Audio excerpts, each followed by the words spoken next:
Florida Governor Ron DeSantis just unleashed this, and the left is freaking out. And they already got the protesters paid and ready to go. DeSantis is doubling down on his promise to protect American citizens in Florida. And now, he's even getting the federal government to pay for it. In this video, I'll show you the 2 new detention centers that have criminals running scared, how the Biden administration lost nearly 300,000 children, and the news still won't talk about it, and why these states are issuing driver's license to illegal immigrants. What? Let's jump in. DeSantis opened a detention center in the middle of the Everglades and called it a holding facility for illegal immigrants. And everybody else calls it Alligator Alcatraz.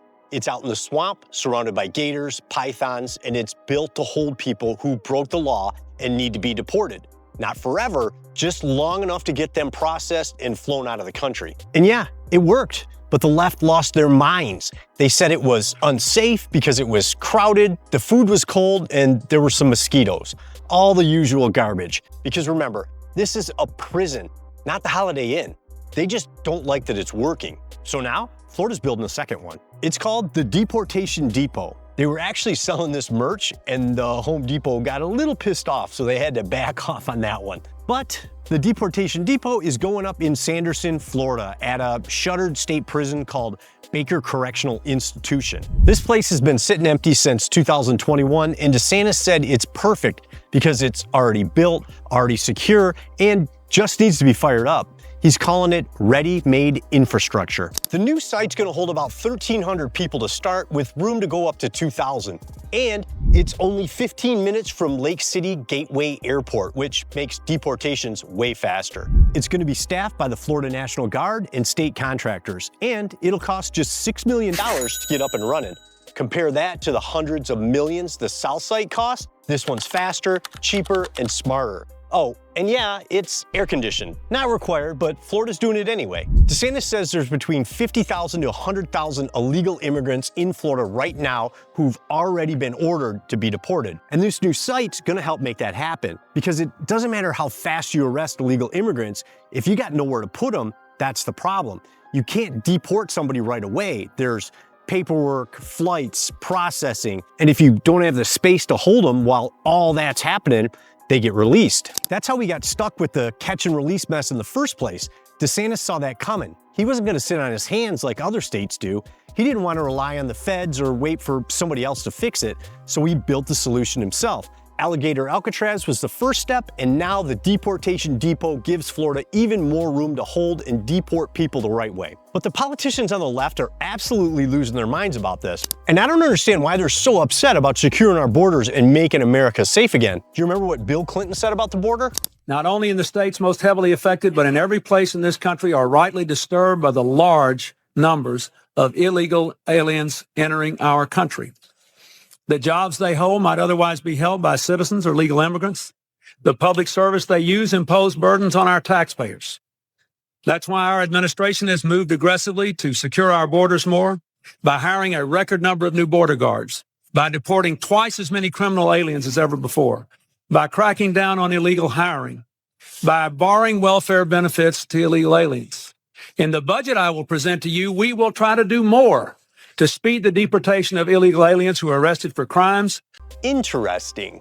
It is wrong and ultimately self-defeating for a nation of immigrants to permit the kind of abuse of our immigration laws we have seen in recent years, and we must do more to stop it. He was crystal clear. Illegal immigration is a threat to jobs, security, and the rule of law, and people voted for him because of it. What about Nancy Pelosi? Mr. Speaker, we all know what we must do. Democrats have long called for strong border security, effective law enforcement, and for comprehensive immigration reform. In all that we must do as elected officials, we have the responsibility to make the American people safer and to make America stronger. I think we can safely say that the party's changed a little bit since 2005, right? And here's what Hillary Clinton campaigned on in 2008. I think we got to have tough conditions. Tell people to come out of the shadows. If they've committed a crime, deport them. No questions asked. They're gone. If they've been working and are law-abiding, we should say, here are the conditions for you staying. You have to pay a stiff fine because you came here illegally. You have to pay back taxes. and you have to try to learn English, and you have to wait in line. I can get behind that. It's pretty reasonable. And let's not forget about Barack Obama. He deported more illegal aliens than any other president in U.S. history. And here's a fun fact. Illegal immigrants used to be called illegal aliens. That was a legal term. But in April of 2021, the Biden administration told ICE and Border Patrol to stop saying it. They sent out official guidance telling them to use words like non-citizen, undocumented, or just migrant. Why? Not because they suddenly got kind. It was rebranding, plain and simple. Soften the language, make it sound less serious, and slide their plan right under everyone's nose. What exactly is their plan? I'll show you that in a minute. So this was a bipartisan issue forever. Democrats and Republicans both agreed. If you came here illegally, you got sent back. There was no drama. It wasn't even controversial. Everybody was just on the same page. Then 2020 happened, and the party did a complete 180 on the border. Should undocumented immigrants arrested by local police be turned over to immigration officials? No. In the first 100 days of my administration, no one will be deported at all. From that point on, the only deportations that will take place are commissions of felonies in the United States of America. So to be clear, only felons get deported and everyone else has to stay? Yes. Biden let in more than 20 million illegal immigrants, and almost 300,000 migrant kids that crossed the border are now missing. Biden's Department of Homeland Security, or DHS, didn't even enroll over 233,000 of them in immigration court after they crossed. That means they vanished. No hearings, no follow-up, nothing. We will never hear from these kids again. Even the ones who did get enrolled, more than 43,000 kids just never showed up. They're gone. In fiscal year 2023 and 2024, the government handed over 24,100 kids to unrelated adults. We call them strangers or distant relatives, people with no connection to them at all. And those are the kids most at risk for trafficking and abuse. Let me put it in perspective. I live in St. Petersburg, Florida, with a population of about 266,000 people. Imagine if every single person in this city disappeared and nobody in the government had any idea where they went. That's what we're talking about. Illegal or not, these are human beings, helpless children that the government lost somewhere inside the United States. This is a tragedy, and the media should be screaming about this every single day. Heads should be rolling, and people should be being held accountable, but the news won't cover it. Instead, they stayed quiet the whole time while the US government was literally flying people in from other countries. It was called the CHNV Parole Program. That stands for Cuba, Haiti, Nicaragua, and Venezuela. And in early 2023, the Biden administration launched it as a humanitarian parole system. If someone from one of those 4 countries had a US-based sponsor and passed a basic background check, they could skip the border entirely and fly straight into the US, legally. No wall, no border patrol, just a plane ticket and a green light. They were letting in up to 30,000 people every single month under this thing, and by the end of 2024, over 530,000 people had flown in through this one program alone. Now, the people coming up through South and Central America, the Red Cross was literally handing out maps to help people reach the US border. When they got there, Border Patrol was told to stand down or catch and release into the United States. So while Biden was pretending the border was under control, his agencies were quietly handing out over $6 billion in federal grants to a bunch of UN-linked groups and non-government organizations, or NGOs. These weren't charities handing out water bottles. They were running full-on operations. That meant setting up temporary housing, helping with paperwork and processing, and even arranging transportation to move these people deeper into the U.S. cities and states. Basically, they built an entire system to manage and move illegal immigrants across the country, all paid for with our tax dollars. And here's a crazy story. Look up the Roosevelt Hotel in New York City. Now, I already did a video on it, so I'm not gonna go deep here. I'll drop a link in the description below this video if you wanna watch it. The Roosevelt's been housing illegal immigrants for years, and guess who paid for it? You did. And by the way, the Roosevelt's owned by the Pakistani government, so our tax dollars went straight to them. By mid-2024, New York City was putting thousands of illegal immigrants up in hotels, and not just a few. The city had leased around 15,750 hotel rooms across 157 different hotels. That's not a small operation. That's about 11.5% of every hotel room in the city. So while you're struggling to pay for things like healthcare and rent, they're getting full services for free on the taxpayer's dime. But why? I'll get to that in a minute. Now, here's the part that really hits hard.